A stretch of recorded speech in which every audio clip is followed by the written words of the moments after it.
ঈদুল আজহার আর বেশি দিন বাকি নেই। বিভিন্ন স্থানে বসতে শুরু করেছে কোরবানির পশুর হাট। সেই সাথে ব্যস্ততা বেড়েছে পশুর খামারেও।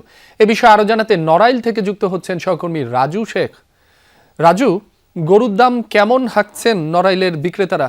খামারিরা কি বলছেন জানাবেন আমাদের। রাব্বি, আমি আপনার প্রশ্নে যাব তার আগে একটু জানিয়ে রাখতে চাই, নড়াইলে এবছর কিন্তু ছোট বড় খামারিরা মিলিয়ে প্রায় 45,500 কোরবানির পশু কিন্তু প্রস্তুত করেছেন। এদিকে নড়াইলের চাহিদা রয়েছে কোরবানির জন্য প্রায় 40,000 পশুর, অতএব 5,500 পশু কিন্তু কোরবানির চাহিদার তুলনায় বেশি এই জেলায় প্রস্তুত করা হয়েছে। অতএব খামারিদের প্রস্তুতি কিন্তু বেশ ভালো এবং শেষ মুহূর্তে এখন যেই বাড়তি পরিচর্যায় তারা ব্যস্ত রয়েছেন। এই মুহূর্তে আমরা রয়েছি নড়াইল শহরের গারুচড়া রঘুনাথপুর এলাকার মাশাআল্লাহ সোনালী এগ্রো ফার্ম নামে একটি পশুর খামারে। সেখানে 16টি গরু প্রস্তুত করা হয়েছে।